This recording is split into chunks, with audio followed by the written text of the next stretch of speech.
tayo and it looks like blue side ang prayo pa rin dito for Marshall Mayhem TM or MMTM. Meanwhile, red side muna ang Team Fuego.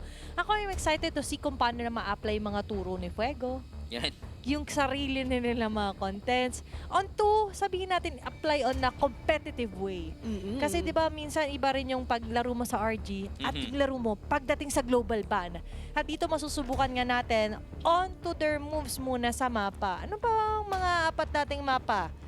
Di ba meron tayong Flying Clouds, Expanding River, Dangerous Gas, and Broken Walls. Pero for our first game, it's going to be Expanding Rivers para sa MMTM. Yan ang kailangan nilang i-maximize kasi nakita naman natin yung advantage point every time expanding rivers are chosen. Meron kang pwedeng double fighter setup kasi mas mabilis ka makakapag-rotate, makakapag-rest back in every objective taking. So, I'm excited to see on how Marshall Mayhem and Team Fuego would capitalize on this opportunity. Lalong-lalo na si Nicolette na gold laner nila ngayon, isa to sa mga Ruby specialist. Wala pa nung alam ko wala pa nung mga ganitong klaseng mapa nung naglaro siya, pero gumagamit na siya on the gold lane ng isang Ruby. Tingnan natin anong gagamitin nila dito as they ban out the Valentina. First ban to para dito sa side ng Marshall Mayhem. Para sa Team Fuego, Zushin ang tatanggalin nila, and mind you guys kaya po walang panghalan dun sa itaas ng mga players kasi walang coach dito ang Team Fuego. At titignan natin kung kaya din ba nila talaga. Kasi mahirap walang coach sa MDL, pero nakapasok nga sila sa qualifiers, nakapasok nga sila sa regular season. So, ibig sabihin, sila din mismo, alam nila yung ginagawa nila. At dati rin, ang Marshall Mayhem walang coach, kung maalala mo sa mga first few seasons nila. So, for me, maganda rin to na subukan lalo yung preparation ng Team Fuego pagdating sa global ban. They're up against Coach Noise here para sa Marshall Mayhem.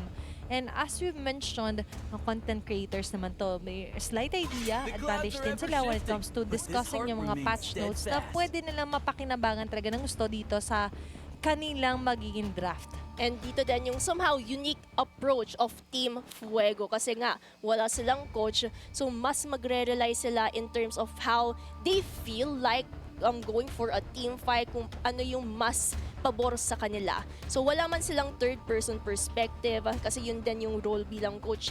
Ang importante for the side of Team Fuego is kung ano yung gamay nila, kung ano yung nagwo-work sa kanila, and thus, hindi naman sila makakaabot sa puntong ito without those types of initiatives. Oo. Para dito sa Marshall Mayhem, aside dun sa Valentina, Guinevere, yung naging ban, plus the Zetan. So, this is interesting kasi kakaiba to, di ba? And with that Valentina ban, parang naisip na rin dito ng Team Fuego na baka nga mag-Sora. So, might as well ban out that Sora. Pero ang daming na-open dahil dyan sa mga binan na yan, di ba? Open pa yung Freya, open yung Fanny, di ba? Pwedeng dito mag-iba yung mga sinasabi nating percentage dun sa Fanny ban at pwedeng makalusot dito for the first time. Grabe din naman, from 100% ban Fanny, magko-compute ba tayo bilang casters kung ilan ba, kung mapipili man ito ng Marshall Mayhem? Pero let's see on the decision making of Team Fuego. Freya ang hindi sila papayag kasi alam naman natin yung capabilities of Freya in terms of being a gold lane and the flexibility, and thus Marshall Mayhem unang sagot, carry agad. Mabilis ang pick ng carry dito, which is one of the current meta talaga when it comes to the gold lane. And despite the fact na this is an expanding river, nag-carry sila sa gold lane. Despite the fact na si Nicolette isang Ruby specialist, nag-carry sila dito as their first pick. And dito natin masusubok ang Team Fuego, ano ang inihanda nila para sa panimula at pagpasok nila dito sa ating season. Sino-sino ba yung mga ipapriority nilang heroes?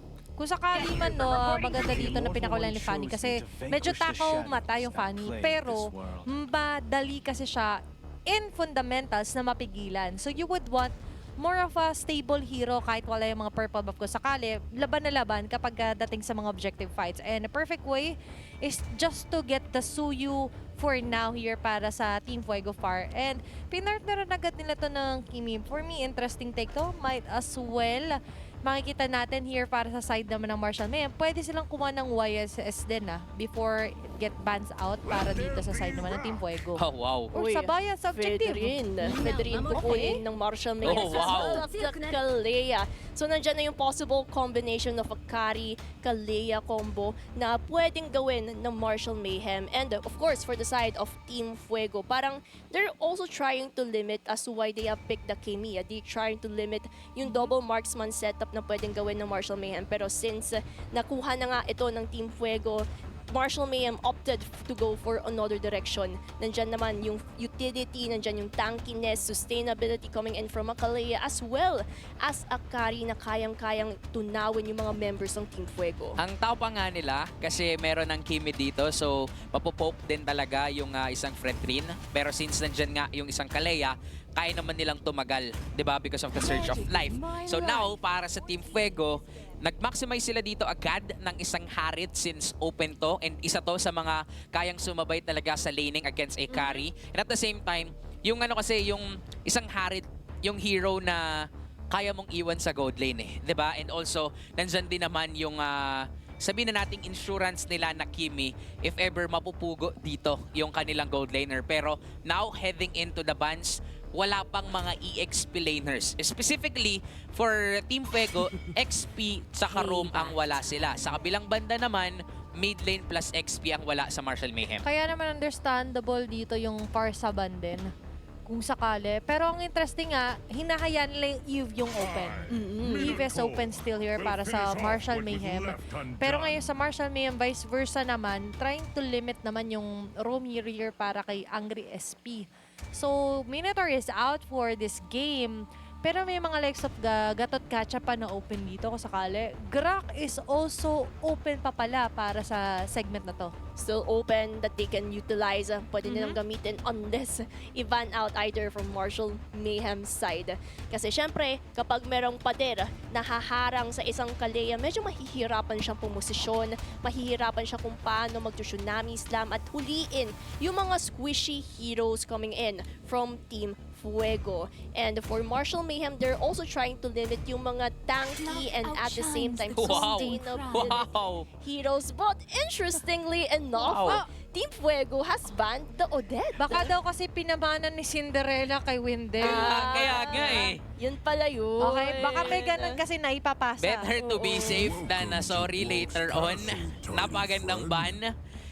Gusto ko yung ginagawa dito ng Team Fuego. Di ba? Talagang they're thinking outside the box. Meanwhile, for Marshall Mayhem, naisip ni Coach Noise, okay, pwede pa nga yung Grok, so tanggalan natin ng hero dito ang Team Fuego. XP na ba ang kukunin dito ng Team Fuego o Roamer? Ano sa tingin mo, Gretchen? I feel like they would go for an EXP para at least towards their last pick, makakapag-adjust sila kung ano nga ba yung main 5 ng Marshall Mayhem. Having that option for a roamer is really beneficial para at least alam niya din kung paano papasok. So, EXP options, Blue, Lap, or Alice is also one para at least nandyan na yung HP build. Nandyan yung katibayan na meron sa Alice at the same time, crowd control. Sa Marshall kaya, ano kayang kukunin nila dito? Mid lane plus EXP. Ano itatapat nila against an Alice? Open yung Arlot, which is also good. Having the Fredrin on their composition. Talagang magiging malaya lang dito itong si Lestoink later on. Pero para sa kanilang mid lane, ano din yung gugustuhin nila? Will this be a burst mid? Farsa, hindi, nakaban pala yung Farsa. Eve Eve, talaga yung nakikita available. ko. Eve available. Lunox, gagamitin ba nila? Oy, baka dito. Pwede ano silang naman, Arlot burst. yan. Arlot sana, nasabi mo naman din. Actually, ito yung beauty rin na may nakita mo agad na may Alice eh. Tapos open pa yung Arlot. So, it's also a must na kunin mo kung sakali. Iniisip ko rin na alongside with that yung Khalid sana. Kaso naisip ko naman, after no Raging Sunster, baka problemahin nila yung follow-up crowd control kasi Kalea. Okay, so mas gusto nila na kumbaga, pag samasamahin, para sa Jackstone, pag yung sasakupin mo na lahat, para may isang kalita na lang na sasabog with Tama. ang mga Jackstone. Pero dito, may tricks o wala naman? Meron, meron din. pwede tricks. Pwede rin. Pwede. Alam mo lang yung mga Pwede around ang the world. Pwede ang double bounce din. Pwede. Ganun pala yun. Ano kaya? Tandaan, ngayon para sa side ng Marshall Mayhem, locked in na yung mid lane nila. At It's Uy. about the high loss here para sa Team Fuego. Pakunatan, no? Patagalan talaga sa team fight. And yun yung kulang dito sa lineup ng Team Fuego. Sustainability, frontline, at kung sinong magsasoak up ng mga damage. Kasi nga, yung first 3 picks din nila, parang sa ano to kanina sa TNCV. Yung napaka-explosive ng mga heroes. Pero tignan natin if mapupull off nila against the veterans nga na Marshall Mayhem. Gretchen, ano bang strength nitong mga lineups na meron tong dalawang teams natin? For the side of Marshall Mayhem, I would say it's mostly their pick of potential. Meron silang Kalea and also ambush gameplay coming in from Makadita. Kasi take note, expanding rivers ang mapa natin. So pwedeng hindi mo ma-expect na nandun na pala yung isang Kadita sa isang bush na ito dahil yung mobility na mapoprovide sa mapang ito, it's something, a threat. And it's something that Team Fuego needs to be careful about. And of course, at the same time for Team Fuego, they also have to capitalize on Akemi if they wanted insurance sa mid lane. And of course, Harit din. This is Team Fuego's debut match. And also, this is the return of the Marshall Mayhem, the Iloilo Pride. Sino nga ba ang mas aangat sa unang laban nila sa panibagong season ng MDL? Tignan natin at panoorin natin yan kasi agarang pokes ang nakikita natin dito sa gitna. Ayaw nilang kino-compare sa ilang teams. Sabi kasi ni Courtney, parang TNCV daw. Sobrang kunat, sobrang sasakit, explosive. Sabi nila, we are our own person. Yun, no? Kaya ngayon, ang aga pa lang, Iba kami. nagpakita agad dito ng kalakasan ang Team Fuego, which is ang F-I-R-E of fire. Dahil direct translation po, by the way, ng Fuego sa Spanish ay fire. Ayan. Tama. Fuego, Ulit. fire. Ulit.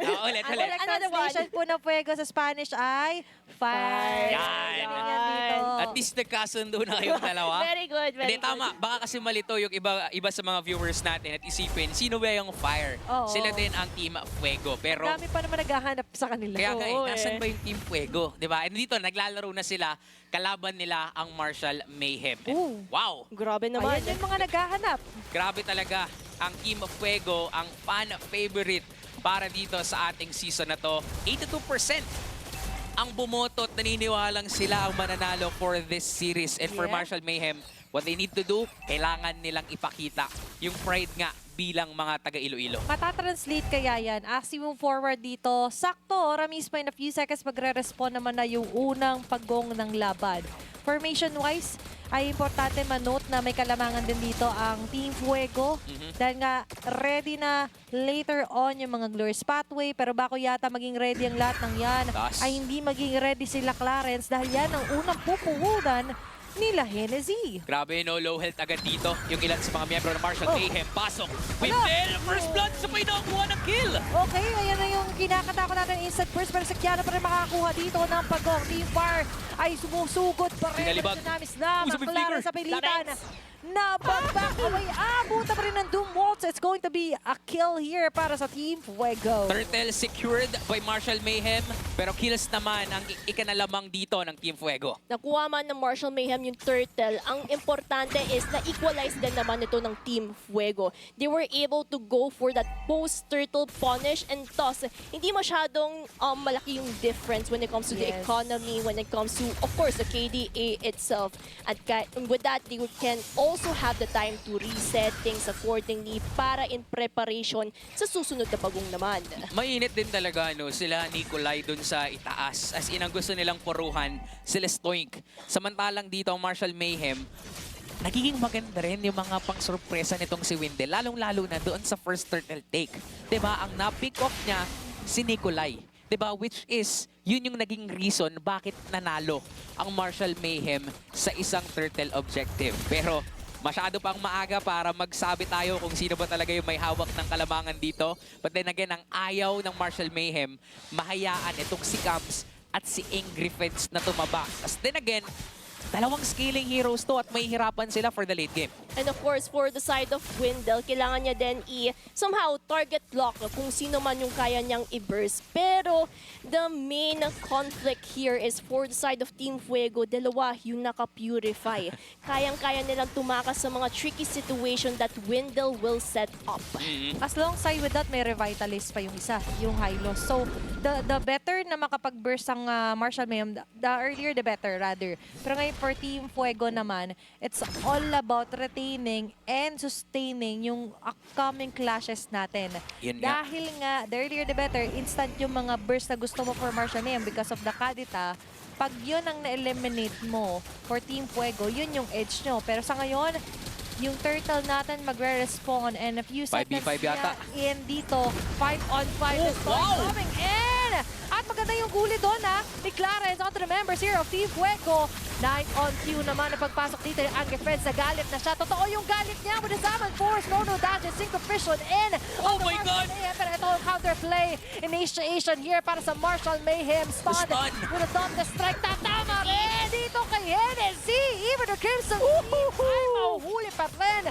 Lestoic with a double kill. The sustainability is real. The crowd controls are present and controlling din talaga para dito sa Marshall Mayhem.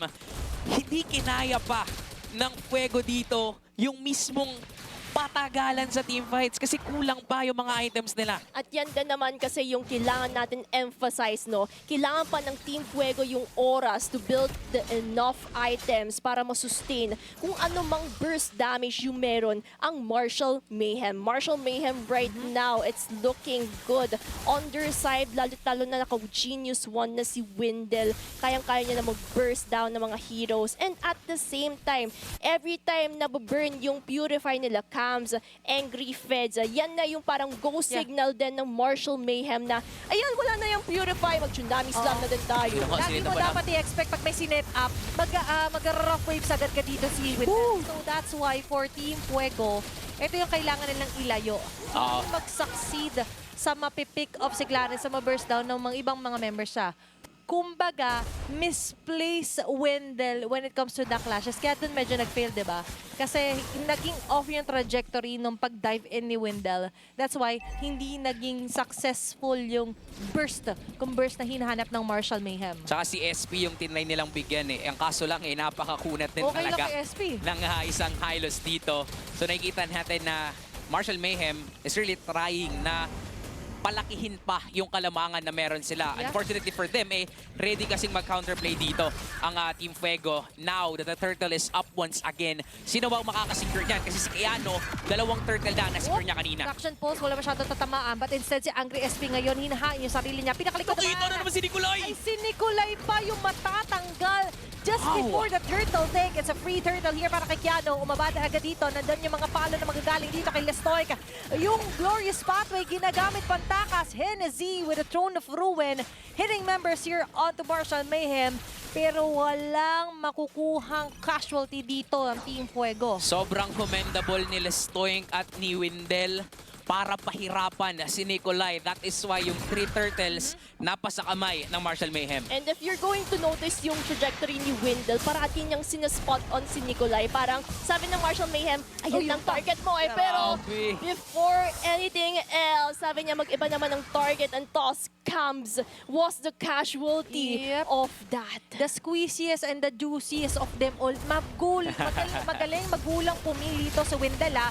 Pero sa ngayon, ayun na naman yung Action Jackson na 5 miyembrong umaatake. Kung kanina matigas, mahirap. Oh, minus slash! Dadalawa pa. Hennessy try to run away. Nandiyan yung title side with the Wave Breakers. Lahat ginamit na dito ni Clarence. Makakasurvive pa rin kahit may latag na Zaman Force. Tila ba ito yung naging kalbaryo ng Team Fuego? Nakikita na natin na ang Marshall Mayhem tila ba kahit sino na yata kaya nilang bigyan. Lalong-lalo na nitong napatay nila si Angry SP, ang ibig sabihin lang niyan statement yan na kahit sino pwede na nilang bigyan. Palibaga 2026 by Clarence. Bumababa ng gusto. Mabibigyan sila dito ng Team Fuego. Pero kapalit naman yan ay sila Angry SP. All in pa rin ang puwersa dito para kila MMTM. Keanu on the front. Nicolette with the free hits. That's going to be a 2-for-2 na trade-off pero may ibang aksyon sa taas. Humanap na lang ng paraan si Nikolai dito para kahit papano'y makalamang. Pero when it comes to items, Gretchen, sino bang lamang dito sa laban? Of course, itemization-wise, it would go for the side of Martial Mayhem. Pero if we're going to highlight a certain player sa Team Fuego, take note si Cams, nakabuild na siya ng Sky Piercer. So he needs to do his job in terms of picking off the members of Martial Mayhem para mag-stack up yung Yes. damage output niya and toss yung isang Kimi sa isang larong ito, it would prove to be effective din. All in all, yung mga next skills ngayon ay crucial para kay Camps. Kaya Yup. naman ngayon naghahanap na sila ng possible targets here para sa Martial Mayhem. Ang hinahanap ko nga dito, nasaan si Wendell eh. Nasaan si Wendell? Finding Saan siya Wendell. pupwesto? Yun, no? Parang ano lang din, no? Si Nemo o Oo. kaya si Dory. Parehas Bagay. naman nasa tubig. Tama. Oo nga, Okay, ganun pala ngayon, yun. ang misyon ng Team Fuego is finding Wendell. Dahil technically, ang isang kadita, hindi naman siya mapapurify. It's always the petrify for this mage. So, yung accessibility sa kanya medyo madali. Nagpapahirap lang, of course, is that siya na mismo yung nagkukusa laging magtago. Pero ngayon, wala nang itatago pa! All in agad, tunawag ka doon si Angry SP na ilatag naman yung Summer Force na Wow! sa nakikatake dito na Team Fuego. Hindi na napakinabangan yung pagsayaw doon. Hindi nahawakan yung beat dito para sa Team Fuego. And a free positioning onto the Lord para sa Martial Mayhem TM. Hindi na rin naman pala kailangan magtagot magsurpresa kasi kahit sino, pwede na nilang bigyan. Martial Mayhem will get 3 kills at sila pa yung makakasecure ng Lord. Yan din yung kailangang capitalize ng Martial Mayhem if they want to go in this winning condition, in this snowball potential. And if we're also going to point out the earlier team Final fight, na the naman! final slash is something else. The Stoic Wendell connection. Yan din ang nagdadala sa mga team fights. Alam nyo, normally, hindi mo naman i-burst down yung Hylos eh. Hindi naman yun yung gagamitan mo ng rock waves. Pero alam na alam ng Martial Mayhem na ngayon na kahit pa si Angry SP yung bigyan, kaya natin yung patayin eh. 056 yung isang Hylos, yung ine-expect mo na pinakamakunat na burst down ng Martial Mayhem. And with that being said, talagang matatakot dito ang Team Fuego kasi kahit sino bibigyan talaga. Minus na siya dalawa, tapos pumalo pa agad doon. Bago pa mababa, ay patay na agad kay Nicolette. Imagine mo yung binabalibag ka pala pero natutunan ka na agad ng ulti Sakit dito. talaga. Nicolette sa triple kill and Team Fuego na ngayon. Dalawa matitira para dumepensa. Duguan ang magiging depensa nila. Medyo masakit lagi yung atake sa kanila dito ng Martial Mayhem. Hindi pala medyo masakit talaga. Masakit nga talaga, lalong-lalo eh wala nang magawa si Cams Okay. at si Hennessy kundi panoorin ng Martial na kinukuha na Throw yung na kami. Tori nila sa gitna. Okay, tatlo yung mahuli. Kaso nga lang ang dami siya hindi magiging sapat. Pero sapat naman yung dala-dalang hits dito ng Martial Mayhem. Buhay na ang membro. Makukuha na dito yung ibang mga members. At ngayon, para sa Martial Mayhem, disiplina ba o ipipilit na nila yung pangarap? Unang Boy, laban Luzon. pala pero G talaga medyo nag-iinit ang kanilang mga ulo dito sa Team Fuego. Imbes na yung Team Fuego ang may fire, sila ngayon yung nag-iinit. Natapusin agad ang game number 1 na ito. Lester Grabe! down with strikes, hitting on mark here onto Team Fuego. Habang yung iba ay nagkakagulo, focus fire lang sa goal dito sila Kiano as they take game number 1. Mayhem Unleash! Ibang klase ang init. Ibang klase ang gigil. Ang pagbabalik ng Martial Mayhem on this season. Pakikitaan tayo ng revamp version ng Iloilo Pride taking game 1 against Team Fuego. Talagang iba ang tira. Iba ang lakas ng Martial Mayhem ngayong season. Sila ang baskog ng Ilo-Ilo nagbabalik for Season 7. At ngayon, Game 1 pa lang, sulit agad ang paghantay ng mga tao. Oo nga eh. At saka yung parang patience is a virtue, yung wait na hinihintay mo and now it bears fruit.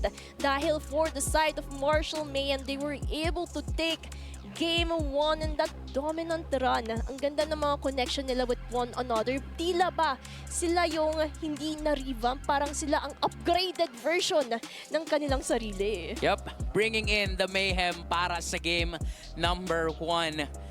ibang klase din, no? Parang kanina, nung early parts ng laro, nakikita natin na pumapalag pa talaga ang Team Fuego. Pero nung umabot tayo sa punto na merong final slash, tapos rough waves, na ang matindi si Angry SP yung binibigyan ng binibigyan. Pagka ganun na at yung pinakamakunat nyo ng miyembro yung pinapatay, ang ibig sabihin na nun ganoon kalaki yung lead at lamang na meron yung kalaban nyo. Hindi sila na pressure, sila yung may dalang pressure cooker. Ang lambot ng kabayo. Ganun pala Imaginein yun. mo yun, di ba? Hindi na nila kailangan nguyain. Diretso lunok lang dito ang mga members ng Martial Mayhem. Ganun ka-smooth. Kumbaga, yung hain sa kanila dito nung Kalea, especially ni Listoink with the Arlot, grabe, mad props doon. Grabe yung ano niya, Final no? slash after final slash. Kahit walang final Setups slash, niya. yung don't strike lang, natatakot na ako. Oo eh. Parang tao ka pa ba? Ibang klase yung performance nila dito. That is also why naka-free hit lang na naka-free hit si Nicolette kanina. Di ba? Nahahain sa kanya, nahahain kay Plato, Windel. plato, Lahat plato. ng mga pwede nilang kainin dito. At hindi na umabot sa punto na nakapag-farm up at nag-scale talaga dito si Cambs and even yung kanilang gold laner na Harit. Talagang kahit sino'y binibigyan na ng Martial Mayhem. And with that being said, 1-0 agad. Winelcome agad ng Martial Mayhem dito ang kanilang kalaban. Pero Gretchen, ano ba nangyari pa doon? Ikaw nang bahala para maghimay dyan. Game 1 pa lang ng last serye natin for today. Pinakita ng Martial Mayhem kung ano nga ba yung pride of Iloilo. The upgraded, the revamped versions of themselves. It's truly something else dahil yung pinakita nilang performance, grabe, yung pag-welcome talaga sa Season 7. Tungo tayo sa post-game stats kung saan nakikita naman natin KDA-wise.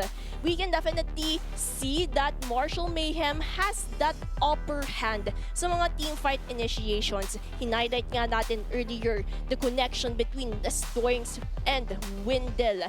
Isang final slash lang at kung sino man ang matamaan sa final slash na yun, Windel would get that opportunity to go for that rough waves. Kaya yung Team Fuego nahirapan sila when it comes to that certain moment. Naka-snowball na kasi yung Martial Mayhem. And take note, this is just a 12-minute game.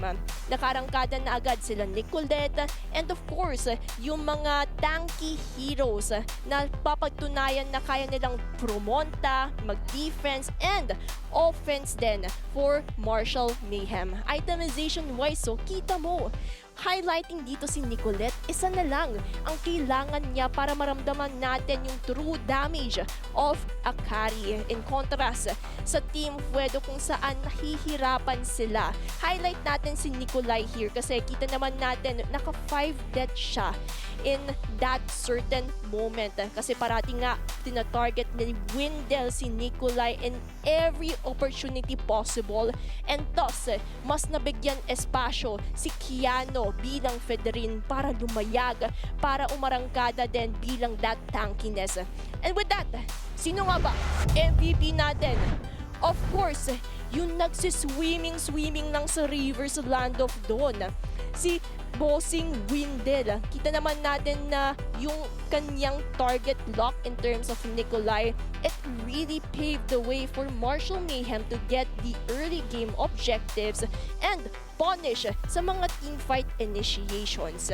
Kahit 3 item pa lang yan, Genius, Divine, Glowing, and ganyan na ka-effective ang isang kadita.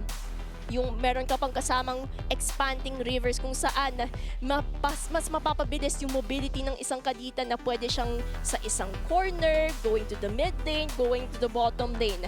And with this, papakita naman natin yung highlights of Game 1. Kasi if we're going to see itong si Windel, target lock talaga si Nicolai kasi he knows na kailangan nila pedasin yung jungler ng Team Fuego if they want to ensure that they get the objectives.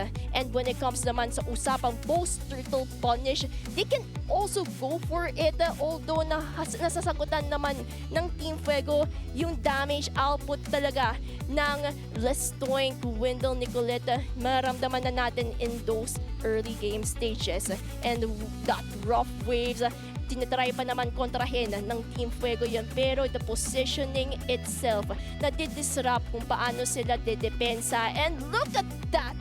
Final slash rough wage, may kasama pang tsunami slam. All crowd control possibilities that can happen for the side of Martial Mayhem. Ginawa nila in that moment, and thus, dalawa na lang ang natitira for the side of Team Fuego. Nahirapan silang dumepensa, may Lord pang kasama, kaya natapos agad ng Martial Mayhem yung darong ito. Ang ganda ng synchronization, sequencing of skills, and all I can say is they need to be careful of these initiations, of these tendencies of Martial Mayhem kung gusto lumayag ng Team Fuego.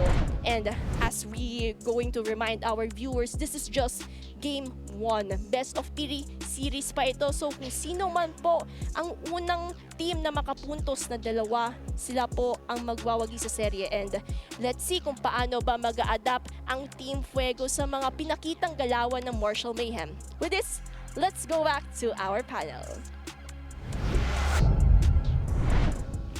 Maraming salamat, Gretchen, sa paghimay